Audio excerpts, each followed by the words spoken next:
नमस्ते दोस्तों। जो झारखंड और महाराष्ट्र में घटनाएं हो रही हैं लगातार, उन सबको आपको क्रमवार तरीके से समझना चाहिए। सबसे पहले जो घटना हुई थी वो हुई थी झारखंड में। कब? जब प्रो CAA रैली निकाली जा रही थी, तब लोहरदगा और झारखंड के अन्य शहरों के अंदर मुसलमानों के द्वारा पत्थरबाजी करके कुछ लोगों को जान से मार दिया गया था। लेकिन उस टाइम पर भी झारखंड प्रशासन नहीं जगा था। उसके बाद में महाराष्ट्र में भी इस तरीके की घटनाएं हुई हैं। उसके बाद महाराष्ट्र में जो हमने देखा संतों का निर्मम नरसंहार जो हुआ है, उसके बाद सरकार का ये कहना कि गलतफहमी के चलते उन लोगों को मार दिया गया। फिर तीसरा हमने देखा कि वहीं पर खड़ी हुई पुलिस जो खुद उन संतों को भीड़ की तरफ फेंक रही थी। चौथा हमने देखा कि उनके हत्यारों को संख्या बढ़ाने के लिए तो बता दिया गया कि इतनी संख्या में उनको गिरफ्तार किया गया है, लेकिन उनको एक फार्म हाउस में रखा जाना और वहाँ पर उनको बिरयानी खिलाना, ये सब चीज़ें इन बातों को पुष्ट करती हैं कि ये सरकारें जो हैं वो हिंदुओं की तरफ से पूरी तरीके से आंखें मीच करके बैठी हुई हैं।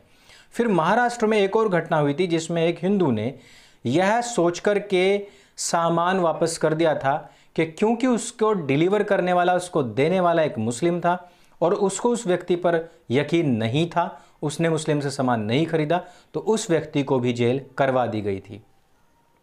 बहुत आसान है आजकल किसी को भी जेल करवा देना, सिर्फ आपको ट्वीट खेलना होता है। यदि आपकी किसी पड़ोस में रहने वाली मजलूम बेटी का, बहन का, आपकी परिवार में किसी का कुछ भी अहित हो जाए, आप ट्वीट करते रह जाएंगे। कोई पुलिस आपको कहीं पर भी यदि दिख जाए उसका जवाब देती हुई, तो आप मुझे भी बता देना, या उस पर कोई कार्रवाई करते हुए। हम इतने दिनों से ऐसे ऐसे जो पेजेस बने हुए हैं जो धार्मिक भावनाओं को बहुत बुरे तरीके से खंड खंड कर रहे हैं हिंदुओं की, हम कितनी बार उनकी रिपोर्ट कर चुके हैं, लेकिन उन पर आज तक कुछ नहीं हुआ है। लेकिन झारखंड में जो हुआ है, एक फल विक्रेता को अनावश्यक रूप से सताया गया, उसके यहाँ से हिंदू देवी देवताओं के फोटोज हटाए गए। यह जो लगातार हो रहे मामले हैं, इनसे हमें इस बात का आभास होने लगा है कि अब इस देश में कुछ राज्यों में और कई स्थानों पर केंद्र में भी तुगलकी फरमान चलता है और औरंगजेब का शासन कायम हो चुका है।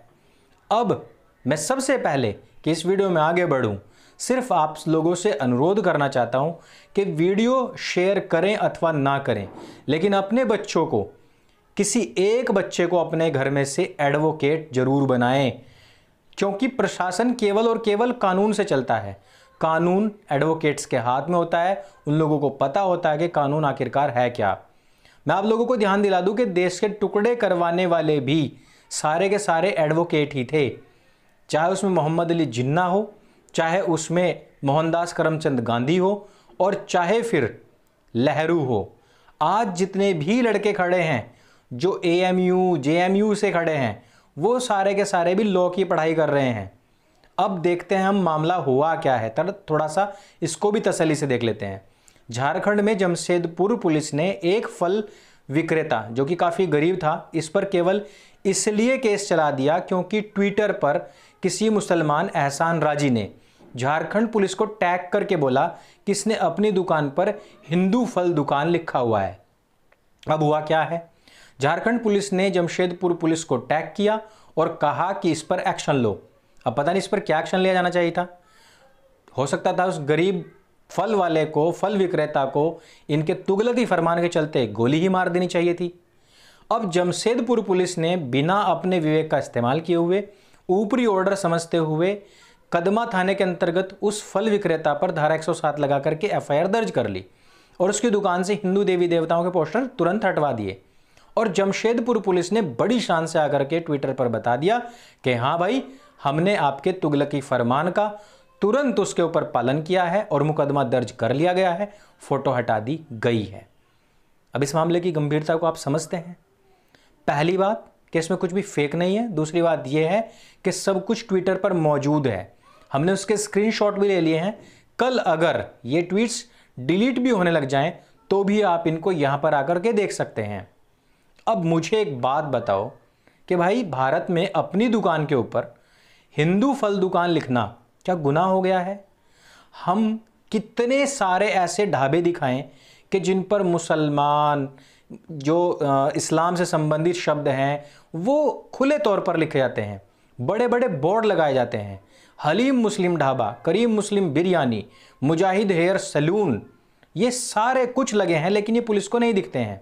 और तो और छोड़ दीजिए, अलीगढ़ मुस्लिम यूनिवर्सिटी मुस्लिम है, ऑल इंडिया मुस्लिम लीग मुस्लिम है, यहाँ तक कि जामिया मिलिया इस्लामिया, इसके नाम से ना केवल एक यूनिवर्सिटी है बल्कि मेट्रो स्टेशन भी है। AIMIM, ये क्या है? ये मुसलमानों के नाम पर बनी हुई राजनीतिक पार्टी है। और इन सब से हटकर के कई कदम आगे बढ़ते हुए भारत में मुसलमानों के लिए अलग से कानून चलते हैं। मुस्लिम पर्सनल लॉ बोर्ड है। भारत के मुसलमान और पूरी दुनिया के मुसलमान, ये सारे के सारे पूरी की पूरी एक इकोनॉमी चलाते हैं जिसको हम हलाल के नाम से जानते हैं।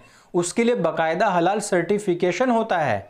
भारत में भी हम और आप जो सामान खरीदते हैं उन सब पर हलाल सर्टिफिकेशन यदि लगा हुआ है तो उसका पैसा इन्हीं लोगों को जाता है। और उस सर्टिफिकेशन के पैसे से क्या क्या होता है, इसके विषय में हम डिटेल में एक वीडियो रवि रंजन जी के साथ में बना चुके हैं। हलाल के विषय में उन्होंने ही भारतवर्ष में सबसे पहला इनिशिएटिव लिया था और उन्होंने इसको पूरी की पूरी एक इकोनॉमी बताया है। मतलब पूरा का पूरा आपके देश की पूरी स्थिति और परिस्थिति तक बदलने का मादा रखती है ये हलाल सर्टिफिकेशन की जो प्रणाली चली हुई है भारतवर्ष में। लेकिन सरकारें इन चीज़ों को नहीं समझती हैं। क्यों किसी विशेष समाज को संतुष्ट करने के लिए हम अपनी दुकान का नाम भी अपने धर्म के अनुसार नहीं रख सकते? आप मुझे ये तो बताइए। बहुत सारे नेतागण, बहुत सारे एडवोकेट इस बात के पक्ष में आए, वो लोग हिंदुओं के पक्ष में आए हैं, उन्होंने अपनी अपनी बात रखी है। और ये पूरा का पूरा जो मामला है वो एडवोकेट विभोर आनंद उन्होंने सबसे पहले उठाया है और उन्होंने पुलिस को इसके एवज आड़े हाथों भी लिया है और उन्होंने FIR करने के लिए SMS भी किया है और उन्होंने अपील भी की है कि आप भी इस नंबर पर जाकर के कहें बार बार कि आपने वहाँ की पुलिस के खिलाफ अभी तक FIR क्यों नहीं की है, क्योंकि ये कोई नियम ही नहीं बनता है। इस देश में कहने के लिए सिर्फ एक संविधान है, लेकिन यदि हम पटल पर आकर के देखें, यदि हम धरातल पर आकर के देखें तो इस देश में दो दो संविधान चलते हैं। क्या आप जानते हैं कि इस देश में जो अलग पहनावा, अलग पढ़ाई जो चलती है वो किसके आधार पर चलती है? यदि एक हिंदू तलाक लेना चाहे तो उसको किन प्रोसीजर से गुजरना पड़ता है, लेकिन एक मुसलमान किन प्रोसीजर से गुजरता है? एक हिंदू की पढ़ाई कैसी होगी, एक हिंदू के बनाए हुए स्कूल में पढ़ाई कैसी होगी, ये सारा कुछ सरकार तय करती है।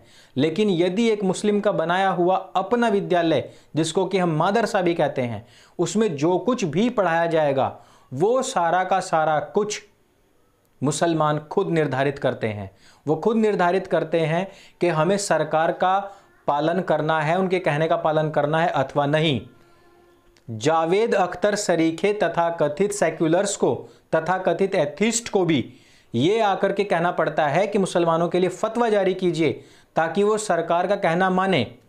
आप और हम हिंदुओं की कौम 1975 में इंदिरा गांधी के दिए हुए एक तुगलकी फरमान हम दो हमारे दो का पालन इस तरीके से कर रहे हैं, उसका हिंदुओं ने इस तरीके से पालन किया जैसे अगर ये नहीं किया तो आप लोगों का वोटिंग अधिकार ही नहीं बल्कि यहाँ की नागरिकता भी छिन जाएगी। उसको इस तरीके से पालन किया। लेकिन मुसलमान आज तक भी यही कहता रहा कि यह सब तो अल्लाह की देन है, यह सब तो अल्लाह देने वाला है, इन सब के नाम का खाने के लिए भी अल्लाह देने वाला है। लेकिन जब राशन बढ़ता है तो 2-2 किलोमीटर की लाइन भी लगाते हैं, वहाँ पर अल्लाह से नहीं मांगा जाता है। वो लोग आज भी अपने नियम, अपने कायदे, अपने कानून से चलते हैं। एक हम और आप जो सेक्युलर और ख़ास तौर पर जो हिंदू समाज है वो ही केवल, चाहे वो मोदी भक्ति हो चाहे वो इंदिरा भक्ति हो, केवल और केवल सरकारी पदों पर बैठे हुए लोगों की सिर्फ और सिर्फ चाटने और उनकी भक्ति करने के लिए ही पैदा हुए हैं। हलाल सर्टिफिकेशन के बारे में बता चुका हूं, इनके खुद के संविधान के बारे में बता चुका हूं। मैं बता चुका हूं कि तबलीग जमात जो है वो इनका खुद का संसद है। जो अमीर है, जिसको हम मौलाना साद कहते हैं, वो इनका अमीर है, अर्थात इनका वो प्रधानमंत्री है, इनका राजा, इनका राष्ट्रपति है। ये सब कुछ हिंदुस्तान में चल रहा है, लेकिन हिंदू आज भी अपनी आवाज़ नहीं उठा सकते हैं। क्या हम इसको अपनी आज़ादी कह सकते हैं? खैर, इन लोगों की भी पूरी आज़ादी है, कानून के तहत ही सही, लेकिन आज़ादी तो है ही। पर फिर भी किसी गरीब को सताने के लिए, उसको मानसिक रूप से, मनोवैज्ञानिक रूप से कमज़ोर करने के लिए उसके ऊपर जो केस किया गया है वो सबसे ज़्यादा घातक है। क्योंकि एफआईआर करने वाले को भी पता होगा कि ये ज़्यादा से ज़्यादा सिर्फ 1 तारीख चलेगी और मामला वहीं के वहीं क्लोज हो जाएगा। लेकिन एक हिंदू के लिए पुलिस की एक एफआईआर, उसका थाने में पहुंचना, उसका कोर्ट में जाना, यही खुद के लिए सम्मान और असम्मान का बहुत बड़ा केस बन जाता है। ये बहुत बड़ी शर्म की बात हो जाती है। इसलिए वो लोग भी जानते हैं कि ये लोग कोर्ट, कानून, कचहरी से इस तरीके से भागते हैं जैसे कोई गाय कसाई से भागती है। इसलिए सिर्फ और सिर्फ डराने के लिए ही ये चाल चली गई है, ताकि हिंदू समाज अपनी फल सब्जी की दुकान ना खोले और थूकने वालों से ही सामान खरीदे। हर हिंदू विरोधी घटना में पुलिस की जो संलिप्तता और उसकी जो तीव्रता है, वो देखकर अब देश के कानून पर ही हम लोगों को शक होने लगा है। पालघर में हमने और आपने सबने देखा है कि कैसे संतों को पुलिस वालों ने मरने के लिए, उन भगवाधारियों के खिलाफ जो उकसाई गई भीड़ थी, पुलिस वालों ने उन्हीं के हाथ में ही उनको सौंप दिया था। भीड़ ने डंडों से पीट पीट करके 7 पुलिस वाले जो वहीं पर खड़े हुए थे, और कहा जा रहा है कि टोटल वहां पर 13 पुलिस वाले थे, उन लोगों के सामने ही उनकी जान ले ली थी। अब कुछ भी कमी रह गई हो तो भारत को इस्लामिक देश घोषित कर देना चाहिए, हिंदुओं से जजिया टैक्स भी भरवा लेना चाहिए।